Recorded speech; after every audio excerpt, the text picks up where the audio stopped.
யாரும் இவர் பேச்சை கேட்கலைங்கிறது தான் இவரோட குற்றச்சாட்டு. ஒரு விஷயம் கேளுங்க. அங்கே இருக்கிற பாஜக மாவட்டத்தில் கலந்துரையாடல் நடத்தி இவங்களும் சேர்ந்து பண்ணுங்கன்னு சொல்லும்போது தான் காமராஜர் சிஎம்மாக இருக்குன்ற போது அங்கே கோயில் வந்து குருக்கள் வந்து திருநூறை தூக்கி போட்டார். அவருக்கும் அவர் பையனுக்கும் தான் ஆகாது. தனி பிஜேபியிலிருந்து பிரிந்து சென்று தனி கட்சி ஆரம்பித்தவர்களாம். அவரோட தலையீடுனால தான் நிர்வாகிகள் இவர் பேச்சை கேட்கல அப்படிங்கிறது தான் இதோட உள்ள அர்த்தம். இது பாஜக எடுக்கிற முடிவாக இருந்தாலும் ஆர்எஸ்எஸ் உடைய கட்டமைப்புன்றது இப்போ அண்ணாமலைக்கு ஆதரவாக இருப்பாங்களா இல்லை நைனா நாயந்தருக்கு ஆதரவாக இருப்பாங்களா? தமிழ்நாடை பொறுத்த வரைக்கும் பிஜேபிக்கே முகவரி இல்லாமல் தான் இருந்துச்சு. அண்ணாமலை சொன்னது அவர்கள் உண்மைதான். காரணம் என்ன, அவர்களுக்கு அது கணக்கு கட்ட முடியுமா சொல்லுங்க? அவருக்கு இந்த மூணு வருஷமா பிரித்து கொடுத்து வேற யாரை உட்கார வைக்கலாம்ல? இல்லை இந்த ஆட்சினால ஒரு ஏழை வாழ்ந்தான் நீங்கள் சொல்லுங்க. யாரும் பிரிஞ்சு 4 பக்கமாக பிரிஞ்சு தான் நிற்கிறாங்க. அதான உண்மை. இப்படி தான் அவங்க வந்து மக்களை ஏமாற்றி அவங்க ஆட்சி வந்திருக்காங்க. தவிர்த்து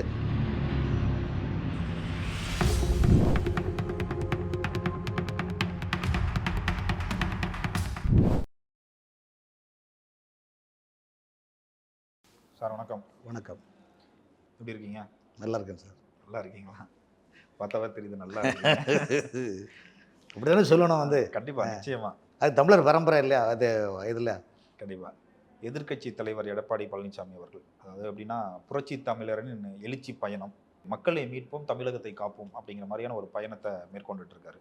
இதில் நான் பேச வர விஷயம் என்ன அப்படின்னு பார்த்தீங்கன்னா, பிஜேபியோட மாநில தலைவர் நைனா நாகேந்திரன் அவர்கள். ஆனால் அவர் அந்த பயணம் ஆரம்பிக்கும் போது கலந்துக்கிட்டாங்க. ஸோ அதை பேசினாங்க. அது தொடர்ந்து இவரோட பயணம் வந்து எல்லா ஊர்லேயும் சுற்றிட்டு வராருல. இப்போ அங்கே எங்கேயுமே வந்து பார்த்தீங்கன்னா கூட்டணி கட்சியோட ஆட்கள் யாருமே போயிட்டு, நிர்வாகிகள் யாருமே வந்து கூட பயணிக்கலை, சந்திக்கலை அப்படிங்கிற மாதிரியான ஒரு குற்றச்சாட்டு இருக்குது. அதை நைனா நாகேந்திரன்ட்ட ஒரு கேள்வியாக கேட்கும்போது, பிஜேபியில் இருக்க நிர்வாகிகள் யாருமே என்னோட பேச்சை கேட்கறதில்ல, யாரும் என்னை மதிக்கிறது இல்லை அப்படிங்கிற மாதிரியான ஒரு பதில் சொல்லியிருக்காரு. இதை நம்ம எப்படி எடுத்துக்கிறது? அதாவது அப்படி நம்ம நினச்சிடக்கூடாது. காரணம் என்ன, அன்னைக்கு எடப்பாடி அவர்கள் மக்களை சந்திக்கக்கூடிய கூட்டம் கோயம்புத்தூரில் பண்ணாங்க. அன்னைக்கு பிஜேபியுடைய தலைவர்களும் சந்தித்து அதுக்கு வந்து ஆர்டர், அதாவது பிள்ளையார் சொல்லி போடுவாங்கல்ல, தொடங்கி வச்சுட்டு பிள்ளையார் சொல்லி போட்டாங்க சார். அது பிரச்சனை இல்லை, தொடங்கி வச்சுட்டு போனாங்க. ஊருக்கு போறாங்க. இல்லை அப்படி ஊர்ல அது கட்சியோட நிர்வாகிகள் இல்லை, அது ஓகே சார். கலந்துக்கணும். இல்லை அது ஓகே சார். அப்படி போகும்போது என்னன்னா, அந்தந்த இடத்துல போகும்போது ப்ரோக்ராம் ஷார்ட் இருக்குது பார்த்தீங்களா, அந்த ஷார்ட்டில் எந்தெந்த தேதி என்ன போடும்போது அந்தந்த மாவட்டத்தினுடைய மாவட்ட அதிமுக செயலாளர்கள் அங்கே இருக்கிற பாஜக மாவட்டத்தில் கலந்துரையாடல் நடத்தி இவங்களும் சேர்ந்து பண்ணுங்கன்னு சொல்லும்போது தான் கம்யூனிகேஷனை கரெக்டாக கொண்டு போக முடியும். ஸோ கம்யூனிகேஷன் சரியாக இல்லாட்டும் போது மாவட்டத்தில் நாங்களே பார்த்துக்கிடுவோம். ஏடிஎம்கேல கூட மனசில் இருக்கிறாங்க அந்த கூட்டத்தை வராங்க. அவங்க தலைமையில் இருந்தே இந்த சார்ட் விஷயங்கள்லாம் வந்து இது மாநில தலைவருக்கு போயிருக்கு சார். அவர் வந்து எல்லா நிர்வாகிகள்ட்டையும் சொல்லும் போது இந்த தேதியில் கலந்துக்குன்னு சொல்லும்போது யாரும் இவர் பேச்சை கேட்கலைங்கிறது தான் இவரோட குற்றச்சாட்டு. ஒரு விஷயம் கேளுங்க, அப்படின்னு நமக்கு அதை நாங்கள் எடுத்துட முடியாது. காரணம் என்ன, நீங்கள் இப்படிலாம் பார்த்தீங்கன்னா இதுக்கு ஓராயிரம் அர்த்தங்கள் இருக்குது. ஒரு முறை காமராஜர் சிஎம்மாக இருக்குன்ற போது நம்முடைய வானகரத்தில் இருக்க வந்து மகா பெரியவாள் சந்திரசேகர் சுவாமிகளை வந்து காமராஜர் வந்து ஆசி வாங்குறாரு. அவர் நாத்திக சிந்தனையில் இருந்தாலும் அவர் வந்து பார்க்க வராரு. வந்த கதை வேற ஒரு கதை. அப்போ பார்க்க வந்து ஆசி பெறும்போது காமராஜருடைய அமைச்சரவையில் பட்டியலினத்தை சேர்ந்த அமைச்சர் வந்து ஒருத்தர் இருந்தார். அவர் பேர் பரமேஸ்வரன், அறநிலைத்துறை அமைச்சர், இந்து சமய அறநிலைத்துறை அமைச்சர், பட்டியலினத்தை சேர்ந்த ஒரு அமைச்சரை காமராஜர் அமைச்சரில் இருந்தாங்க.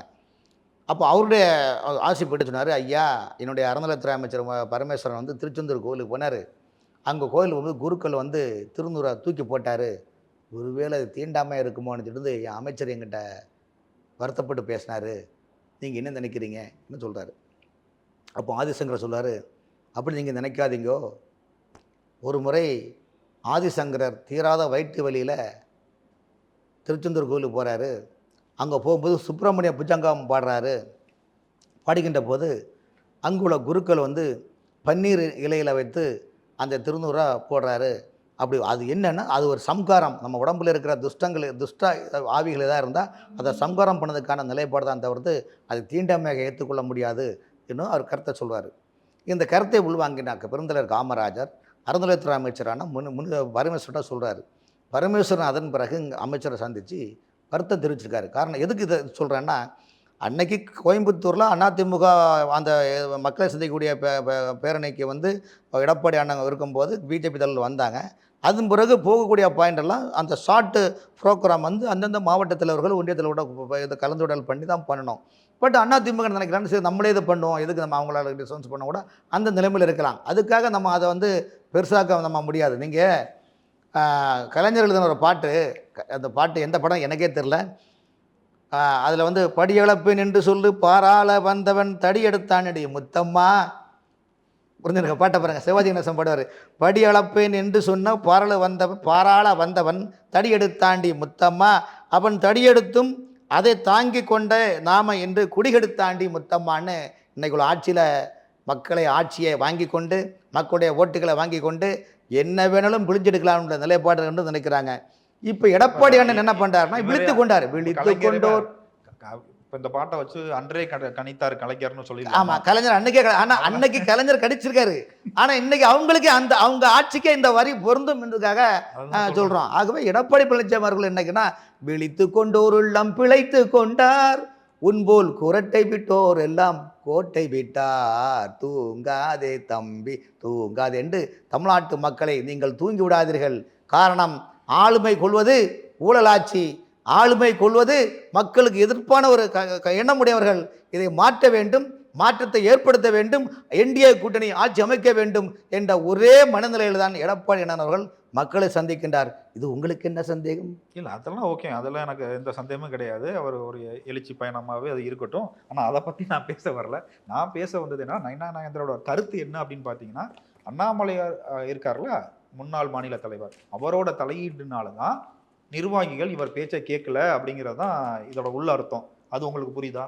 இப்போது நீங்கள் எப்படி சொல்கிறீங்களே, திருச்சி சிவாவுக்கும் கே நேருவுக்கும் ஆகாது. சரி, திருச்சி சிவா வீட்டில் கே நேரு ஆதரவில் அடித்து பெரிய பிரச்சனைலாம் ஆச்சு, சமீபத்தில் ஆச்சு. இப்போ ஒருவேளை இந்த பிரச்சனையை நேரு அண்ணன் பிரச்சனை பெருசாக்கியிருப்பாரோ? திருச்சி சிவா அவருக்கும் அவர் பையனுக்கும் தான் ஆகாது.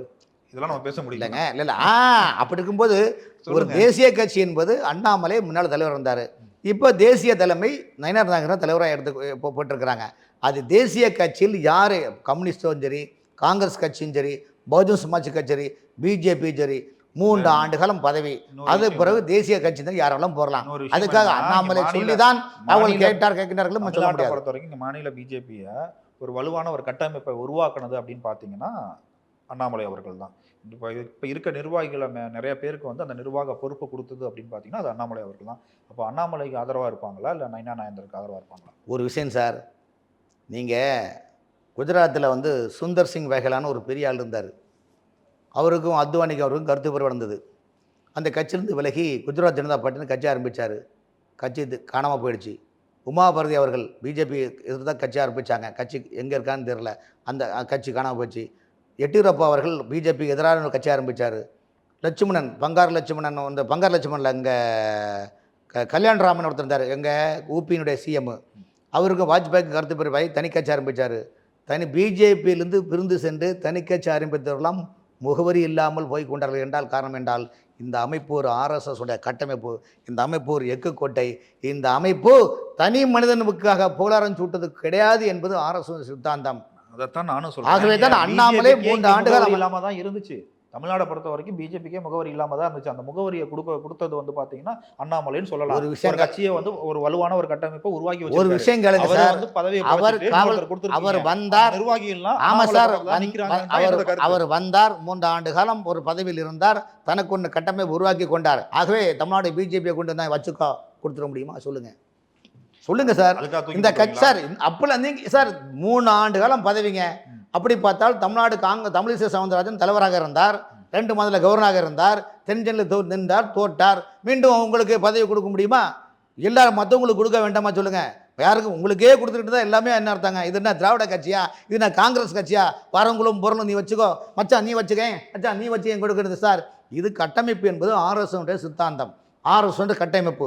இதில் பயணிக்கக்கூடியவர்கள் தான் இங்கே பயணிக்க முடியுது சார். இல்லாட்டா நீங்களும் நானும் ஒன்று அப்படி பார்த்தா 1984 RSS சித்தாந்தம் தான் பிஜேபி பின்பற்றுறது. அப்படின்னா எந்த பதவியாக இருந்தாலும் ஒரு 3 வருஷம் தான். அப்படின்னா இப்போ பிரதமராக வந்து ஒருத்தர் வந்து ஃபர்ஸ்ட் ஒரு 5 வருஷத்தை முடிச்சுட்டு அடுத்த 5 வருஷம் அப்படி கண்டினியூ ஆகியிருக்காரு. அவருக்கு அந்த 3 வருஷமாக பிரித்து கொடுத்து வேற யாரை உட்கார வைக்கலாம்ல? இதற்கு தான் RSS தேசிய தலைவர் மதிப்புக்கும் மரியாதைக்கு உரிய மோகன் பகத்னு சொல்லியிருக்காரு தெரியுமா?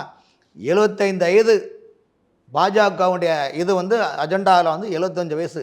அதுக்கு பிறகு நீங்கள் வந்து கட்சி பயணம் பண்ணி வாழ்க்கையை அப்படியே ரன் பண்ணியிருக்க வேண்டியதான்னு சொல்லியிருக்காங்க. ஆகவே இது பாஜக எடுக்கிற முடிவாக இருந்தாலும் ஆர்எஸ்எஸ்னுடைய கட்டமைப்புன்றது யாரை எப்போது எந்த நேரத்தில் என்ன செய்ய வேண்டும் ஆர்எஸ்எஸ்க்கு தெரியும்.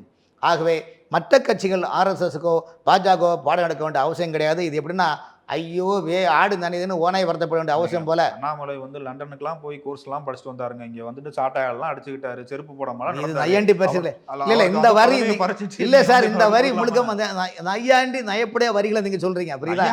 இல்லை இந்த வரி வந்து நையாண்டி நயப்படைய வரிகள் அல்ல. இது வந்து அதனால் எதுக்கு சொல்கிறேன்னா அந்த சப்ஜெக்டை பொறுத்த வரைக்கும் அண்ணாமலை வந்தார், ஒரு எழுச்சியை கொண்டு வந்தார். 3 ஆண்டு காலம் பதவி அவங்களுக்கு கொடுத்தாச்சு. இன்றைக்கி அதிமுகவுடைய கூட்டணி உண்ட நிலைப்பாடு உருவாக்க வேண்டும், திமுக ஆட்சியை வீழ்த்த வேண்டும், அப்போ என்டிஏ ஆட்சி வர வேண்டும் என்பதற்காக தான் அண்ணாமலையோட நிலைப்பாடு அப்படிங்கிறது. இன்னொரு விஷயம் பார்த்தீங்கன்னா அதிமுகவோட கூட்டணி வேண்டாங்கிறது அவரோட நிலைப்பாடு, அவருடைய மனநிலை, அவரோட நிலைப்பாடு. ஸோ அதுக்காக சில காய்கள் நகர்த்திட்டு இருக்காரு அண்ணாமலை அப்படின்னு மாதிரி சில விஷயங்கள் வந்து நம்ம கேள்விப்படுறோம். அது உண்மையா?